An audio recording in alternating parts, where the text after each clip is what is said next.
ஜனா tips சேனலை subscribe பண்ணிக்காதவங்க subscribe பண்ணிக்கோங்க. பக்கத்தில் உள்ள பெல் ஐக்கானை கிளிக் பண்ணிக்கோங்க. அப்பதான் நாங்கள் போடுற வீடியோ உங்களுக்கு உடனுக்குடனே அப்டேட் ஆகும். Hi viewers, welcome to JANNA Tips.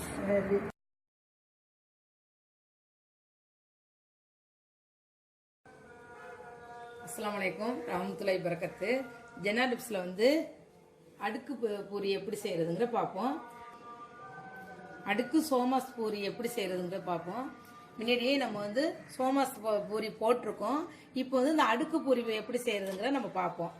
இப்போ 250 மைதா மாவு நாங்கள் எடுத்து வச்சுருக்கோம். கார்ன்ஃப்ளவர் மாவு வந்து 2 ஸ்பூன் எடுத்து வச்சுருக்கோம். தேவையான அளவுக்கு உப்பு போட்டுக்குங்க. முன்னாடியே வந்து இந்த உள்ளாட வந்து நாங்கள் செஞ்சுருக்கோம். போய் செஞ்சு நீங்கள் ஜன்னா டிப்ஸில் நாங்கள் போட்டிருக்கோம். இப்போ அதையும் நாங்கள் மறுபடியும் எடுத்து நீங்கள் மறுபடியும் பார்த்துக்கலாம். இப்போ தேவையான அளவுக்கு கொஞ்சம் நெய் போட்டுக்குருவோம். முன்னாடியே நாங்கள் போட்டிருக்கோம். அதே மெத்தேடு தான். இப்போ வந்து அடுக்கடுக்காக பார்க்குறதுக்கு ரொம்ப டிஃப்ரெண்ட்டாக இருக்கும், சூப்பராகவும் இருக்கும். அதனால இப்போ எப்படி செய்கிறதுங்கிற நம்ம பார்ப்போம். இப்போ தேவையான அளவுக்கு நம்ம உப்பு போட்டுக்குருவோம். நெய் சேர்த்துக்குருவோம்.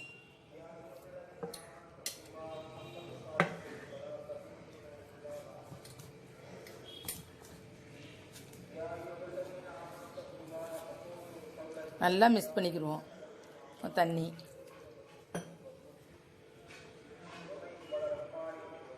இப்போ இன்னொரு ஸ்பூனும் நெய் போடுறோம்.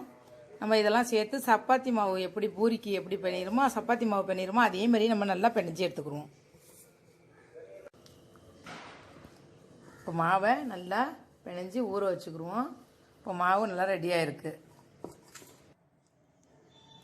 இப்போ பூரி அடுக்கடுக்காக வர்றதுக்கு இப்போ சோள மாவில் வந்து 2 ஸ்பூனு போட்டுக்குருவோம். நெய்யில் ஊற்றி நல்லா பேஸ்ட்டு மாதிரி நல்லா இந்த நெய்யை போட்டு நல்லா பேஸ்ட்டு மாதிரி நல்லா செஞ்சுக்கலாம்.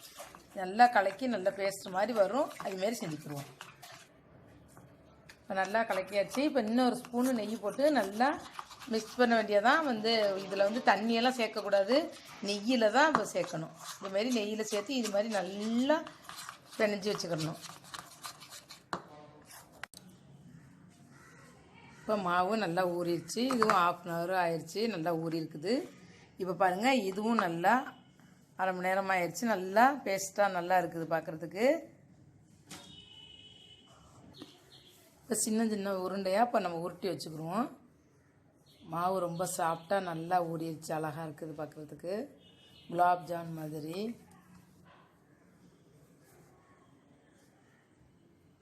எவ்வளோ நல்லா ஊறுதோ அவ்வளோ நல்லா பூரி பொறுன்னு நல்லாயிருக்கும். இப்போ சப்பாத்தி அளவுக்கு மீடியமான அளவுக்கு இப்போ தேய்ச்சிக்கிடுவோம்.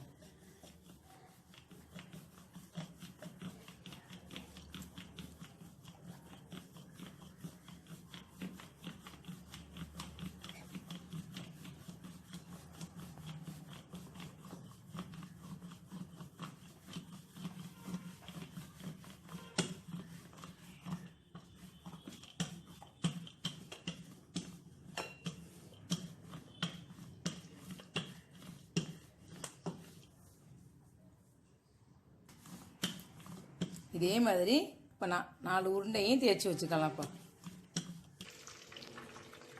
இப்போ நல்லா எல்லாத்தையும் தேய்ச்சிக்கிட்டாச்சு. இந்த பேஸ்ட்டை வந்து எல்லாத்தையும் அப்ளை பண்ண போகிறோம்.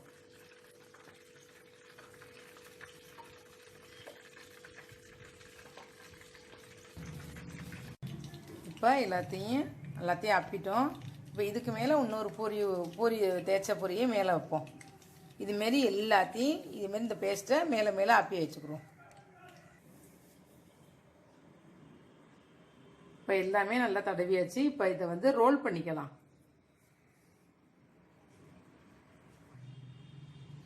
இது மாதிரி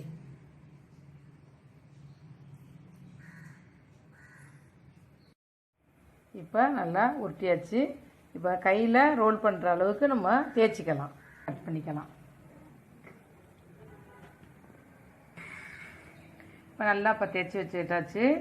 இப்போ அது எப்படி செய்யணும்னு கேட்டாக்க, இப்போ இந்த உருண்டையை வந்து நேராக வைக்கணும்.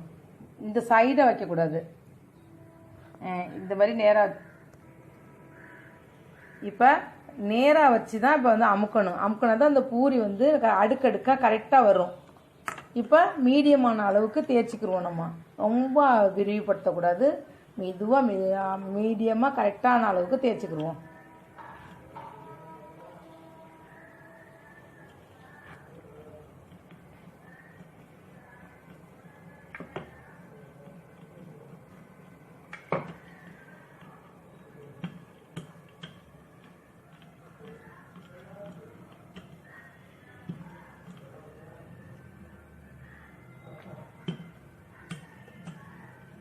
இந்த அளவுக்கு நம்ம தேய்ச்சிக்கிட்டு இந்த பூரணத்தை வந்து உள்ள அள்ளி வைப்போம்.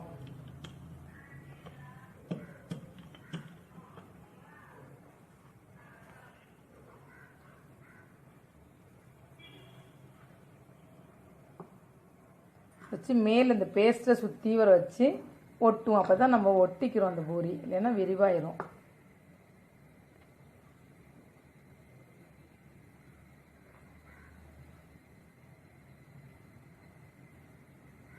இது மாதிரி வச்சு அமுக்கி விட்டு நல்லா ஒட்டி விட்டுட்டு திருப்பி மறுபடியும் சுற்றி விடுவோம். அப்போ தான் அது விரியாமல் இருக்கும்.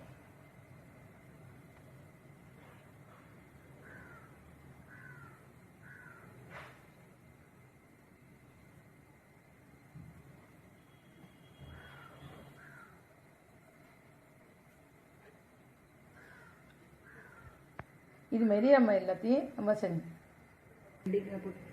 இதே மாதிரி நம்ம தேய்ச்சிக்கிட்டு எல்லாத்தையும் இதே மாதிரி சுருட்டி வச்சுக்கலாம். இங்கே பாருங்கள், இது எப்படி அழகாக இருக்குது சுருட்டி வச்சுருக்குன்னு. இதே மாதிரி இப்போ எல்லாத்தையும் செஞ்சு வச்சுக்கலாம். இப்போ நல்லா எண்ணெய் சூடாயிடுச்சு. இப்போ போடுவோம்.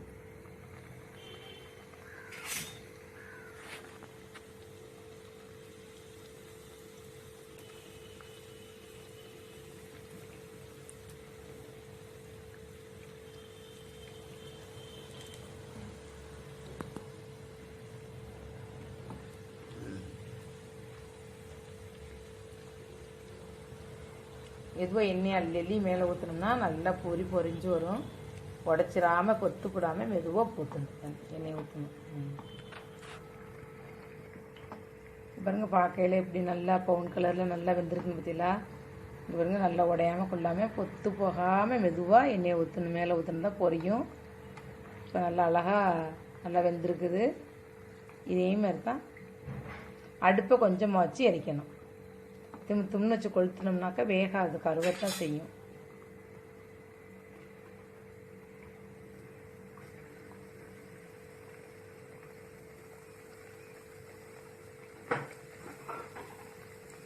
இப்போ இது வெந்துருச்சு. இப்போ எடுத்துக்கிடுவோம். இப்போ இது நல்லா கரெக்டான பக்குவத்துக்கு வெந்துருச்சு. தான்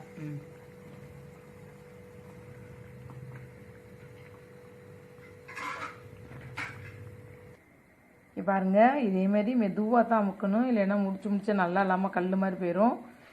மெதுவாக அமுக்குனீங்கன்னா பார்க்குறதுக்கு அழகாக டிஷ்ஷனாக நல்லாயிருக்கும்.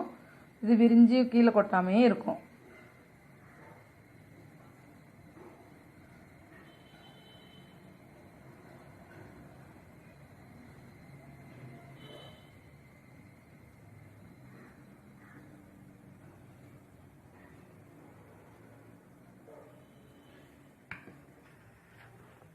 இப்போ பூரி ரெடி ஆயிடுச்சு. உங்களுக்கு பெரிய சைஸ் வேணுனாலும் பெருசாக நீங்கள் செஞ்சுக்கலாம். சின்னமாக இருந்தாலும் நீங்கள் சின்னமாக செஞ்சுக்கலாம். இப்போ பாருங்கள், இந்த பூரியை புட்டு காமிக்கிறோம் எப்படி இருக்குன்னு பாருங்கள். பாருங்க, அடுக்கடுக்காக நல்லா இருக்கும். பார்க்குறதுக்கு மெல்லிசாத்தான் இருக்கும். கனமாக இருந்தாலும் மெல்லிசாத்தான் இருக்கும். கூடு கூடா நல்லா சாஃப்டாகவும் இருக்கும். பொருன்னு இருக்கும். பிடிச்சிருந்தா லைக் பண்ணுங்கள், கமெண்ட் பண்ணுங்கள். எங்கள் சேனலுக்கு சப்ஸ்கிரைப் பண்ணுங்கள். ஹாப்பி தீபாவளி. தேங்க்யூ.